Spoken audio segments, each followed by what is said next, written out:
Hey, what's up, guys? Welcome back to the Upper Deck podcast. Welcome back. It's been long overdue. Long overdue. Overdue. Overdue. Yeah. Not due like the rain coming now, Well, we just finished working, but the work now start. Yes. Cheers. Cheers to some very lovely conversations. And for those who are new here, welcome to the Upper Deck podcast. This is where we have unfiltered, real conversations about the ship life in general, and all things in the middle. Yeah, ready? This episode, we are going to, well, first of all, the first episode, we did an introduction of ourselves. Yeah. And in this one, we're going to get a little bit more into the nitties and the gritties. A little more in depth. A little more in depth. Let me just take a sip. Take a sip.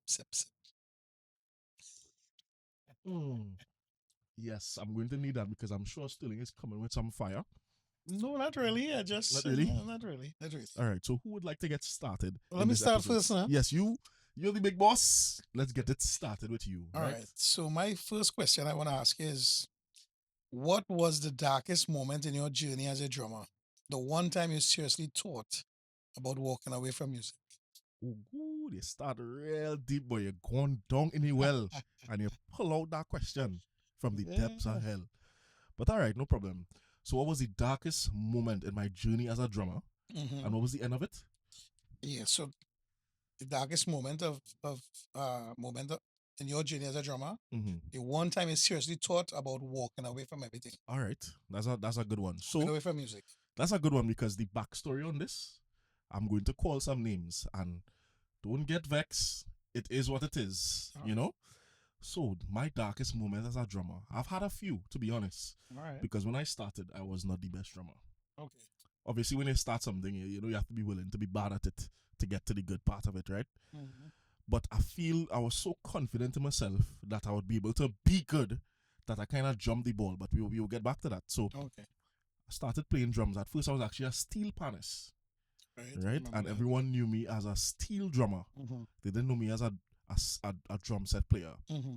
So I remember starting to play the drums, and it was actually Cale Thomas who inspired me to play drums. Okay, nice. And he was just the power, the energy that he brought, that everybody just wanted to kind of emulate that kind of felt it was like a powerful moment where everybody just, as soon as you start playing, you just see people moving now. Yeah. I was like, I need to do that. I want to do that. Yeah, the power. Yeah. So I start playing drums, and I was about 14 or 15 at the time. And I remember I was playing for about 2-3 years, still not really, really good, but, like basic. I could, but mentally I was already a musician because, I used to play pan before and stuff. And I remember going to a show in Movie Tongue. I will never forget this. Mikel Salcido was playing a gig in Movie Tongue.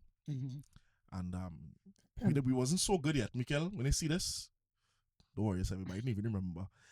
So we wasn't so good yet, but I walk up to him, I was like, wow, that show was real good, boy, And yeah, we were talking, and he knew me as a steel panist. I did some work with him in a couple steel pan situations. And he was like, yeah, man, thanks for the the praise and stuff, I like what you're doing and thing too. I was like, yeah, man, but what? Actually, I'm playing drums now. I'm actually a drummer now. And I told him this, and he was like, yeah, and he literally just turned and walk off. He literally watched me in my face say that I'm a drummer now. And I said, yeah, so if you need a drummer for any gigs and thing, That's not. Was he performing that night? No, he finished the performance. Okay. So the performance was ended, and I came up to him after. And I was like, yeah, so, if you need a drummer or anything, even then I was thinking about the marketing yourself, Yeah. I was like, if you need a drummer, just check me, Maybe he just was tired after the gig. But the man watched me, and... With his feelings. Yeah. So for me, it was dark. And the point about it was dark because I was so full of motivation, watching him play and watching myself grow. Yeah. I was like, I want to start doing gigs and stuff because I'm watching other drummers like, Alpha and Mighty and Darren and all the different guys drumming. Yeah. I was like, I want to start gigging and doing stuff like them. And it was just a kind of deflating moment now. Okay. Where I was like, way boy, the man didn't even say, take more. He hear me say I'm playing drums, but he just ignore me.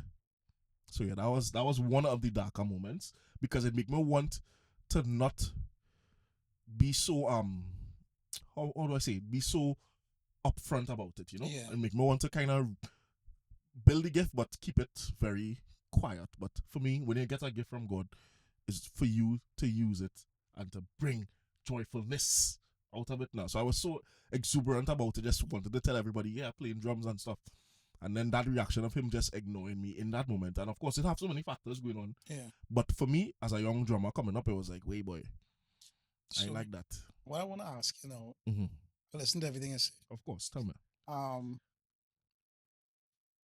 you ever been to a place to the first time Mm-hmm. or had to do something for the first time and was lost? Yeah, of course. So, Of course. On the ship. okay, let me use the ship as an example. All right. Come on the ship for the first time Mm-hmm. and it basically was lost. You didn't know where to go, you didn't know what to do, Mm-hmm. and that kind of stuff, right? So now Mm-hmm. you know exactly where to go Yeah. for everything, Mm-hmm. Most of the things right? So why is that? from experience, No, from feeling and your trials, from feeling and your getting, trials and them, Mm-hmm. this give you confidence. Confidence don't come just Right. so what you thought was confidence wasn't confidence. Right. It was ambitious. I like that. So your confidence was not there yet. Right. So when you're confident and you're sure Mm-hmm. where it is to get a particular thing, Mm-hmm. that is when we can talk about confidence. Okay. Being ambitious and confidence is two different things. Because right. when it is a loss, Mm-hmm. you want to find your way, no, but you're not sure. Right. But when it is you're sure, when you're sure, when I walk down there and I turn left, I know where I'm going. Yeah. You just have a level of confidence, and that is what this happened to Mm-hmm. us in life, Right. in the music industry, and Yeah. in everything. Fair enough. So we just have to be lost and find we way Mm-hmm. in order to develop into who we are. So that is my take on that. All right. Well, I like that. I like that you give me your take on it too. That Mhm. was cool. And I just want to add one more shameless plug. All right, go ahead. All of that being said, I remember my boy Sal eventually ended up reaching out to me Okay, to perform nice. with him. So, full circle, and I will take that as a win. So the cornerstone that was refused. Correct. Okay. We came back and we were triumphant. So the builder came back with the Yeah, cornerstone. man, with the of course. cornerstone. All right, well, that was good. But I'm not gonna lie, that's a very good question. I like that. You catch more off guard there. You make more go down in the archives. Yeah. 'Cause that was years ago. So, all right, let me just scroll to mine. I'll just cut here. Is that good? That's a good question. I go like.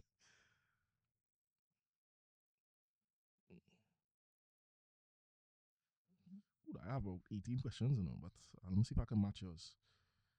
All right. All right, we're back in.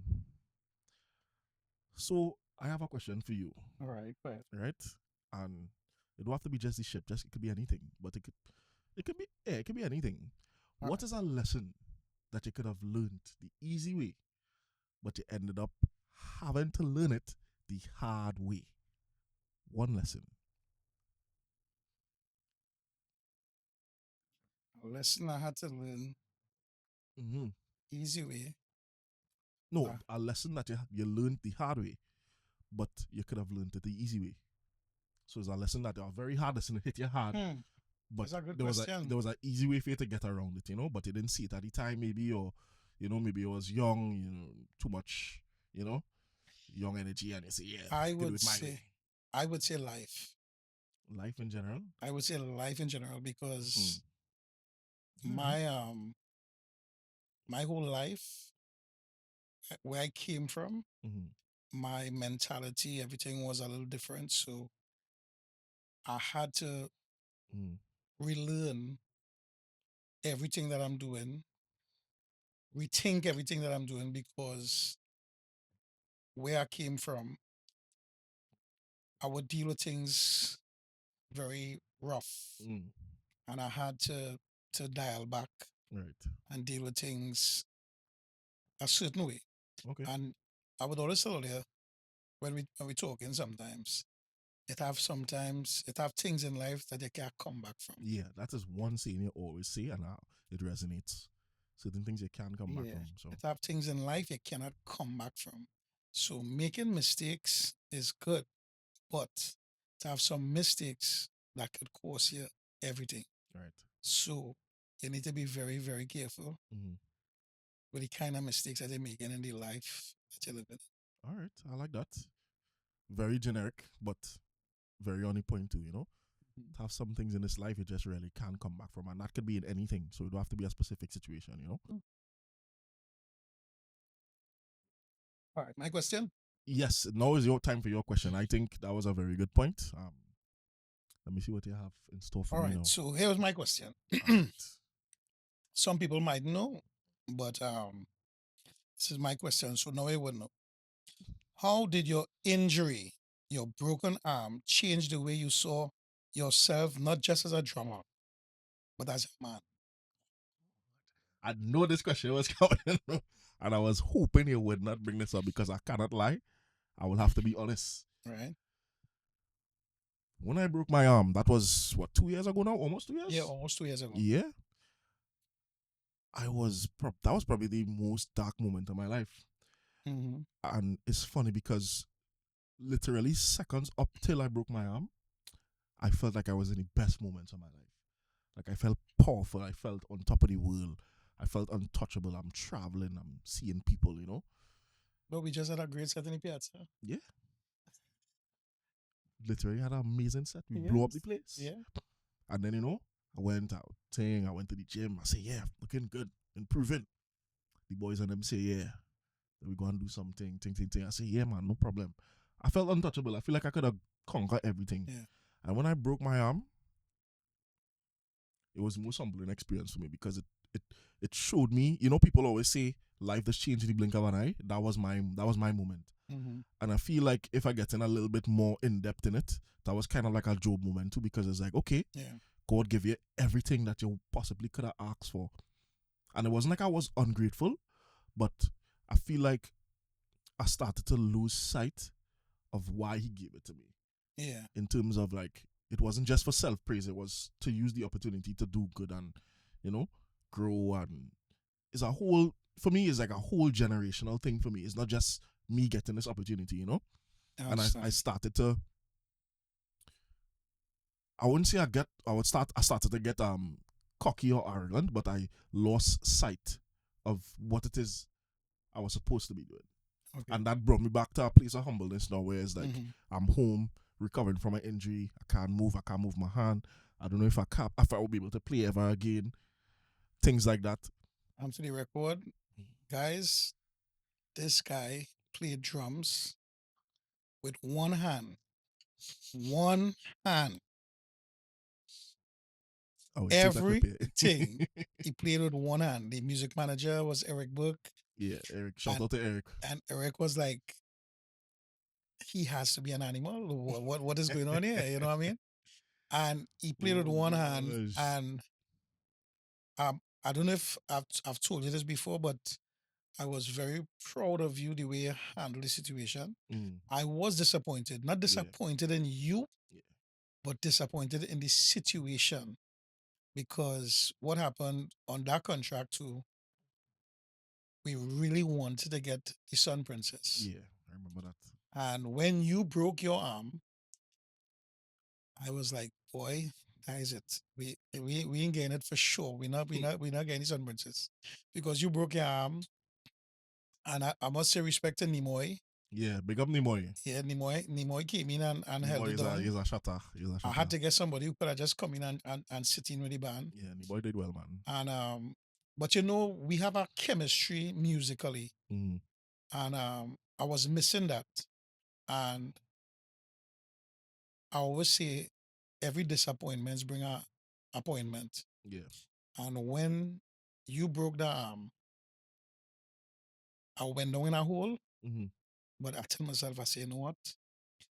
I had to find something more. I had to be strong now Yeah. to go out there and don't let it affect me Right. and perform like if Correct. nothing wrong in the back there. Yeah. Yeah, And I mean, I'm what's not the saying that crazy anything thing? was Yeah. wrong, but Mm-hmm. you know what I mean? The crazy thing is, even within that happening and that mindset, we still ended up getting that opportunity because Yes. the bosses came on board, saw you all performing, and Mhm. the energy was so palpable. The energy was so, you could have taste It the was up the there. energy. still get a call. Yeah. The bosses say we want them, we want Yep. this band. No other band, just this band. And so said, so done. Yeah, John said he wanted the band to do the son, and Yeah. it was very emotional for me Mm. because it's like you're in the third quarter of the game, and you know when your star players get injured, and Yeah, boy. That was a you're tough time. feeling now like Yeah. the game over, and you just had to find that strength. Yeah. And God is working such a mysterious way. He ended up on the ship doing a cruise, and Mhm. when he saw what we were doing, Yeah. he was blown away, and he was like, "Listen, you guys have to open this up." And I was so happy that after that experience, Mhm. that you was able to come back and still do this up. Yeah. That was nice. I ain't gonna lie. It's been a long journey to the healing of the hand. I mean, it's good for the most part now. Sometimes it hurts, but that's just for me. Whenever I feel the pain from it, is a constant reminder now that hey, Mhm. you're not invincible. Yeah. You could never be on top of the world because this is not your world. You're in the world, but you're not supposed to be of the world. So many things. It's like a constant reminder that hey, check yourself. Remember, stay humble. Yeah. Yeah, that was a very good question. I have a question for you now, but I'm going to kind of switch gears a little bit. All right.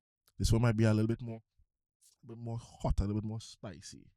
All right. Well, let me hear what your question. All right. So the question is, what is something, and well, obviously now you're going to have to admit, what is something that you've done on a cruise ship or while you've been abroad that you never admitted to your family or you will never admit, even though they might watch this. It's up to you now to answer if you want to. You can get about halfway, but this is a upper deck podcast. So we're dealing with the upliftment and the truth. Something I've done that I've never admitted to my family. Yes. On ships or abroad, when you've been abroad, or something that you got into, or that type of thing. It is right. You see the thing about, I mean, the question sounding very tricky, but my mom and I, Mhm. we're very close. Okay. So I'm very transparent with my mom That's good. because That's good that you have that relationship with her. yeah, That's really because good. I believe anything happened to me, Yeah. or anything go wrong, she would be the one to know, Okay. or she would be the one to give an answer and say, well, XYZ is the scene. Right. So for me, I don't really have moments like that because, as I say, I always be honest with my mother. Okay. But working on the ship, my second son was conceived on a ship. Ah. Oh So Lord. so Aiden actually was conceived on a ship. Ship, baby. Yeah, Oh wow, wow, his wow. mom was working in the Oh. spa. We'll see what she working. Is it say that? Well, I would assume so. Yeah, yeah. So Aiden was conceived on the ship, and his mom contract was close to ending, so Mm. she decided she didn't want to do ships anymore, Okay, and okay. she decided to go home. And my son he's going to be 15 this year, Nice. but 2 years ago was Mhm. the first time my mom saw my son in real life. Okay, right. Because he living so far away. Yeah, Right. so that was England, eh? yes, in Right. England. So that was a very Got a British emotional baby. yes, that was a very emotional experience for me, Okay, that's very nice. That's very and nice. I think I remember and that for my too. mom. Yeah, that was. I remember that. Yeah. She looked real excited, and on top of that too, you get blessed with some real good food because your mother Yeah, could yeah, yeah, real yeah, cook, yeah, boy. yeah, mommy. Auntie, Gosh. you Mommy could cook a you could mommy real cook cook. a storm. We went to Airbnb. Ooh, We went to ooh. the grocery. We buy Yeah, yeah, yeah. something. I see Mommy, proper food make, boy. listen, mommy walk with you on seasoning. Oh, Mommy went prepared. She said, I don't want to cook for my grandchild. boy, we gotta start. You know what going on, mom? We gotta start coming to you on the ships on them, boy, because pain. And for the record, Yeah. even when the ship in New York, Mhm. one or two times you notice Yeah, that's true. I got a nice pilau with pilau, she always bringing that coleslaw. pilau for we. So when she bring that bowl of pilau, and we can't leave out Urban. Yeah, Urban is the boss too. Urban Yeah. is our man is Urban. this cook too. Lovely Yes. house, brother. So mommy and Urban, this always Yeah. make sure and treat me real nice Correct is right. and handle me up. Yeah, man, for sure. All right, well, I like that, you know. I see we getting real transparent there now, you know. Ship baby and thing. All right, cool. One day I'll be big like you. So far, I ain't so big, but one day. Nah, you're the beginning dance, man. All right, I think we'll pass the floor to you now. What do you All have for right. me? All right. So, So far, 20 minutes. I ain't so bad. You asked what that was all my right. third So my question. next question is: was there ever a time on the ship you felt invisible, like all the hard work wasn't being seen or valued? Oh, good. Yeah, boy. Yeah, boy. Yeah, boy. Yeah, boy. You come with these questions, eh? Yeah. I feel like I gotta come back and do some research again, boy. Honestly, yes. Mm-hmm. I feel like within the hustle and the bustle of ships, it's very easy for your efforts to get lost because there's so many people, so many different moving parts. Mm-hmm. Sometimes it could feel like you're not valued or you're just a cog in the wheel. Yeah. And I feel like that in itself is a lesson because you could kind of take it in a way where it's like, wait, so no matter what I do, you know, it's never enough, or no matter what I contribute, it's not, you know, valued or honored or whatever. And I remember even having a conversation with you and I was like, Stilling, you don't ever say you're proud or like, you know, you do a good job. And boy, I remember, now this guy, Go ahead. Go ahead. Go ahead. this guy is a man of receipts. So you say, Mr. Man, pull out the phone and start to go. All he do is type in the words proud in WhatsApp search and he just see a whole set of them and say, oh. I say, well, all right, yeah. Because, you know, just that, to me, in those, is like that situation. In those moments, you kind of feel like, you know, like you just want somebody to show you that they see you and they see your effort. So, as you can see, he's a receipt boss. So, you can't pull that card on him. You gotta make sure you come good, right? And yeah, for sure. Yeah, you definitely feel invisible at times. And outside of the band, when we talk about ships in general, sometimes, you know, you could be going so well and then one thing happen and that become the focus. It could be something good or it could be something bad most of the time. Mm-hmm. And that become the focus. And it's like, okay, but I've been doing all of this and then I did this wrong. So it's like, how is this now the focus? But in reality, in the real world, that is how things are, you know? You could be a CEO and you could be making millions of dollars in profits, billions in profits. And then that one investment you make crumble the whole company. Yeah. You've been going so good, but then they do one thing wrong, you know? It's Yeah. a dog eat dog world. It's like you have to be on top of your game most of the time, if not all of the time. So, you know. I want to add something to that. Mm-hmm. So as I'm glad that I'll leave it to say to talk about the receipts part, right? Yeah. Because when you did make that comment, I was like, what's Shaq talking about, boy? Now, I would always tell Shaq, I am proud of him. Yeah. Even when his arm was broken and he was home, I would try to message him every day. And I'll tell you something yet now on this podcast here. All right. I am always proud of you. And one time you asked me why it is that it's be so hard on you. And I will tell you something. In my eyesight, I see you as my right hand man. You sure you want to say this on the podcast, boy? Yes. Jesus. He's my right hand man because he's the man behind when I need the samples done, is you I had to come to a shack. This thing, boom. So he's like my right hand man Right. in the band. Yeah. Not saying that I love you more than everybody right, else in the band, Of course, yeah. but he is my right hand man in the band when it comes to the technical stuff and most of the ideas. Right. We will sit down and bounce ideas off each other. So for me, if it is you find like I am more tough on you, it's not that I don't like you or I'm not being tough on anybody else. Right. It's because my time is expensive, right? Okay. And I just give you a lot of my time, Right. a lot of my love, Right. in terms of Shaq. This is what we need to do. Yeah. In order for we to win, this is what we had to do. Right. And when I invest that time and that love in you, Mm. and you fall short. Right. You expect more. I expecting you to understand, A, Yeah. because we are not working. You see, when you're working, when you're working to get paid Yeah. and you're working to survive, It's two different things. it's be two different things. Correct. And my mentality is not working to get paid.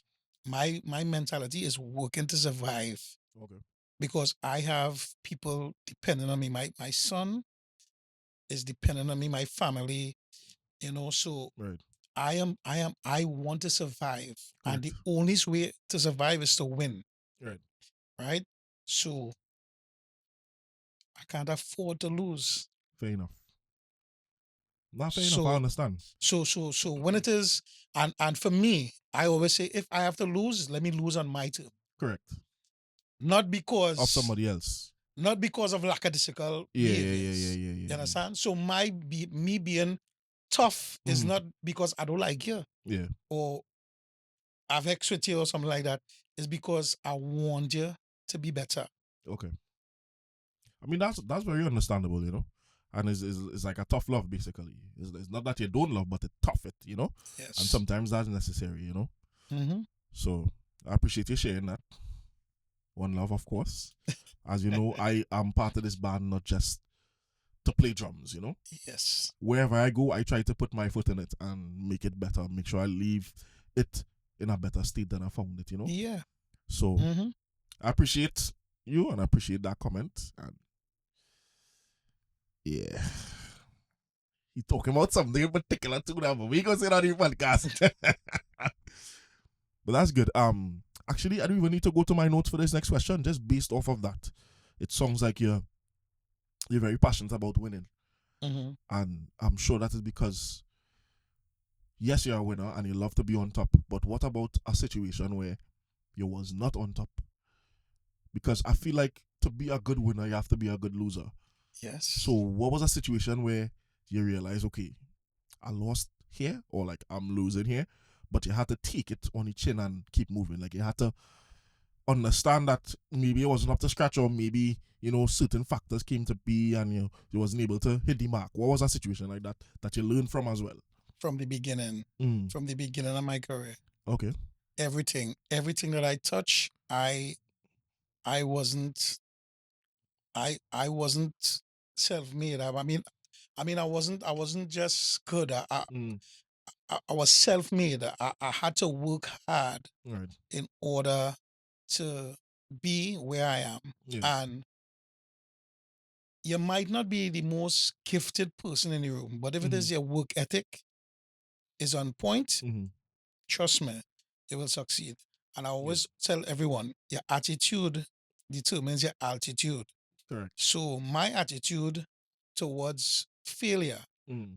was not, boy, I said, boy, I give up. I was determined. Yeah. So I have my mottos. Mm.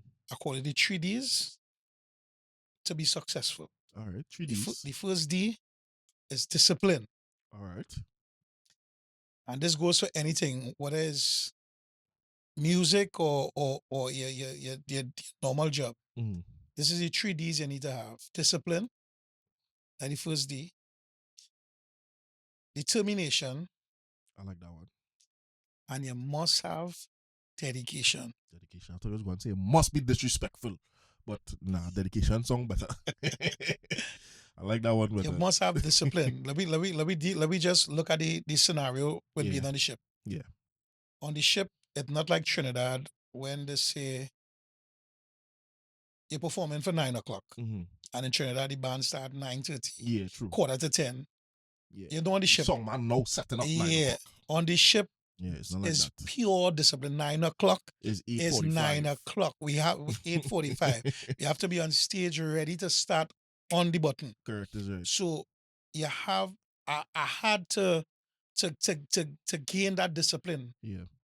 being in this industry. Yeah, definitely. Right? It's a total different ball game for sure. Yeah. And So Trinidad don't really prepare you for that. no, Trinidad don't prepare for that. Yeah. So I had to come here and understand what real discipline is like? Because working on a ship is like close to being military, like a little Yeah, bit. for sure. It have that kind of energy for sure. So for me, discipline, I had to gain that discipline. Yeah. One, two, determination, Mm-hmm. because like when I was forming the band, I had a lot of people say all kind of stuff, like what we talk about in the last podcast Mm-hmm. about, what using stems and, the cheating and that kind of thing. And I was like, you know what? I determined, because if all the big artists you doing it, Yeah, man. why it is we can't do this on Stick this to your level? guns. And dedication, dedicated not only to the craft, but also in getting the right equipment True. to make the band into something. Yeah. So like the mixers, the in-ear uh Yeah, monitors, your wireless pack and the stuff like that. even the hotspot that I Yeah, the bought hotspot. for when So we talk. everybody could have their own personal mix on their phone. No, I'm talking about the that kind of thing. hotspot that when you mash, Oh yeah. how Fam. If it the makes talk the back. whole the talk back. Yeah. It makes the mix sound cleaner, because Yeah. you're not getting that Yeah, you're not getting any ambient noise. the ambient Yeah, noise. so that's real cool. So for me, I would. So I must thank people like Val Mm-hmm. and Big up, Val. Arnold, Kamani. Yeah. Talking to these people will always, and I like to ask questions. Mm-hmm. So I would always ask questions to find out what I could do to make it better. Right. And I have a history Yeah. of people that I have to thank for being here and asking questions Mhm. from older band leaders. And I will tell you something too. Not because somebody is doing something wrong Yeah. that you can't learn from them. Fair enough. Because you might see somebody doing something wrong, and you just have to tell yourself, you know what? No, it's true. I understand. that. I will not do it like that. Yeah. I would do it like this You understand what I'm saying? in order to take it to the next level. Because for me, I learned a lot from seeing what not to do around me. So Mhm. that totally resonates with me for sure. Mm-hmm. So you're making some really, really good points, and this is why we are here. This is why you are here on the podcast. People need to know these things. People need to learn from our trials and errors, and even from our success. And Yeah.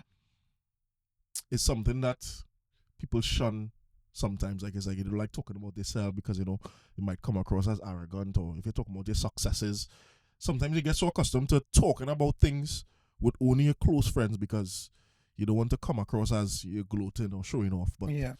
it's not about showing off, it's about showing people better, showing them the correct way. And I feel like you have a lot of good points to show. The correct way to move forward with whatever it is you want to do. We could learn from a lot of the things that you said. So But in order to move forward with what you're saying there, mhm. when I speak to people, I think they need to just put their pride aside. Right. All of us need to Yeah. put our pride aside, because at some point in time, we are not perfect human beings, Right. and sometimes we just smell ourselves and Yeah. tell ourselves, yeah, we know, but and then somebody will come with something and tell you, hey, Correct. and you just have to pay your pride aside for a Yeah. little moment. I mean, I'm And sure sit you've down. had moments like that too where you Of had to do that. course, So of course. I've you're listen, saying that from ma- knowing you have to do that, so it's not many just many times, yeah. many times. As I said before, confidence Yeah. is built from all your failures, all your trials. I like that. I think that's a real good point to look it off on, because what you gonna say after that? Blow everybody's skull there, And I feel the next time we do this, we should have a guest. No, well, we definitely will have. We'll have a few guests. We already have a few guests lined up already. For sure. So I think we just wanted to kind of interview each other. Yeah, just kind of build up on it and then get people in the hot seat and really get some experiences from all over the world, And I feel we could bring some people from the band too. And in those episodes, we could kind of shift the gear a little bit, make it real, specific to that person. Because it have a person in particular, a keyboardist that I want to bring on and ask him which artist he like to play with more and which band he like better. Oh gosh, it's bacchanal. We go bring him. Oh gosh, you listen. I tell all you, he's the wisdomer and I is the talk. You understand? Let we go. Well, guys, this has been the Upper Deck Podcast. This is your boy Shaq. And this your boy still enough. And we signing out for now. Look out for more. Every week you're gonna drop an episode. And make sure to like, subscribe, share it with a friend. We're going straight up and up and up and up. But wait, you forget the tagline. Peace, love, and respect. I get my glass now. Yeah, man. Can't forget the cheers. Respect. Respect, man. Out.